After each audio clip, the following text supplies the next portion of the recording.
ನನ್ನ ಆಧ್ಯಾತ್ಮಿಕ ಬಂಧುಗಳಿಗೆ ಸ್ವಾಗತ. ಆತ್ಮನ ನಮೋ ನಮಃ. ರಾಮಕೃಷ್ಣ ಪರಮಹಂಸ ಅವರು ಹೇಳಿದ ಒಂದು ಸುಂದರ ಕತೆ. ಆ ಕತೆಯ ವಿಷಯ ಪ್ರಪಂಚಿಕತೆಯ ದುರ್ವಾಸನೆ. ಒಮ್ಮೆ ಒಂದು ಮೀನು ಮಾರುವ ಮಹಿಳೆ, ಮೀನುಗಾರ್ತಿ, ಮೀನನ್ನೆಲ್ಲ ಮಾರಿಯಾದ ಮೇಲೆ ತಡರಾತ್ರಿ ಮತ್ತು ಮಳೆ ಬರುತ್ತಿದ್ದ ಕಾರಣ ಅವಳು ಹತ್ತಿರದ ಒಂದು ಹೂವುಗಳ ವ್ಯಾಪಾರಿಯ ಮನೆಯಲ್ಲಿ ಆಶ್ರಯ ಪಡೆದಳು.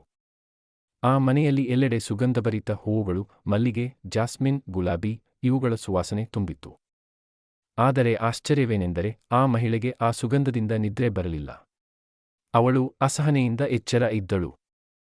ಆಮೇಲೆ ಆ ಮನೆಯ ಯಜಮಾನಿ ಕೇಳಿದರು, ಏನು ಸಮಸ್ಯೆ? ಇಲ್ಲಿ ಎಷ್ಟು ಸುಗಂಧ ಇದೆ, ನಿದ್ರೆ ಬರಬೇಕು ಅಲ್ಲವೇ? ಅದಕ್ಕೆ ಅವಳು ಹೇಳಿದಳು, ನನಗೆ ಈ ಹೂವಿನ ವಾಸನೆಗೆ ಅಭ್ಯಾಸ ಇಲ್ಲ.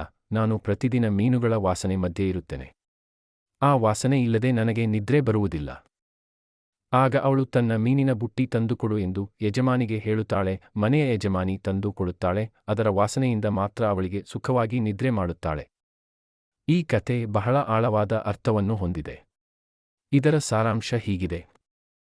ಮಾನವನಿಗೆ ಯಾವ ವಾತಾವರಣಕ್ಕೆ ಅಭ್ಯಾಸವೋ ಅದೇ ಅವನಿಗೆ ಸೌಕರ್ಯ, ಕಂಫರ್ಟ್ ಆಗುತ್ತದೆ. ಅದು ಒಳ್ಳೆಯದಾಗಿರಲಿ ಅಥವಾ ಕೆಟ್ಟದಾಗಿರಲಿ. ಈ ಮೀನುಗಾರ್ತಿ ಹೂವಿನ ಸುವಾಸನೆಯಲ್ಲಿ ಇದ್ದರೂ ಸಂತೋಷಪಡಲಿಲ್ಲ, ಏಕೆಂದರೆ ಅವಳ ಮನಸ್ಸು ಮತ್ತು ಇಂದ್ರಿಯಗಳು ಮೀನಿನ ವಾಸನೆಗೆ ಒಲಿದುಬಿಟ್ಟಿದ್ದವು. ಹೂವಿನ ಸುವಾಸನೆ ಸುಗಂಧಭರಿತವಾಗಿದ್ದರೂ ಅದು ಅವಳ ಮನಸ್ಸು ಮತ್ತು ಇಂದ್ರಿಯಗಳು ಅಸಹಜವಾಗಿ ಒಪ್ಪಲಿಲ್ಲ. ಇದರಿಂದ ನಾವು ಕಲಿಯಬೇಕಾದ ಪಾಠ: ಕೆಟ್ಟ ಅಭ್ಯಾಸಗಳಿಗೂ ನಾವು ಒಲಿದು ಬಿಡುತ್ತೇವೆ. ಒಳ್ಳೆಯದು ಎದುರು ಬಂದರೂ ಅದು ಮೊದಲಿಗೆ ಅಸೌಕರ್ಯವಾಗಿ ಕಾಣಬಹುದು. ನಮ್ಮ ಮನಸ್ಸು ಯಾವ ವಾತಾವರಣದಲ್ಲಿ ಬೆಳೆದಿದೆಯೋ ಅದನ್ನೇ ಹಿಡಿದುಕೊಳ್ಳುತ್ತದೆ. ಜೀವನದ ಸಂದೇಶ: ನಾವು ನಮ್ಮ ಅಭ್ಯಾಸಗಳನ್ನು ಬದಲಾಯಿಸಬೇಕು. ಒಳ್ಳೆಯದನ್ನು ಸ್ವೀಕರಿಸಲು ಪ್ರಾರಂಭದಲ್ಲಿ ಸ್ವಲ್ಪ ಅಸಹನೆಯಾಗಬಹುದು, ಆದರೆ ನಿಧಾನವಾಗಿ ಅದೇ ನಿಜವಾದ ಸುಖವಾಗುತ್ತದೆ.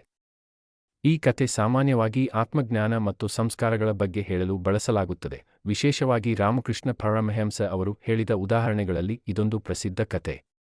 ನಾಳೆ ಇನ್ನೊಂದು ಕತೆಯೊಂದಿಗೆ ಬರುತ್ತೇನೆ. ನಮಸ್ಕಾರ.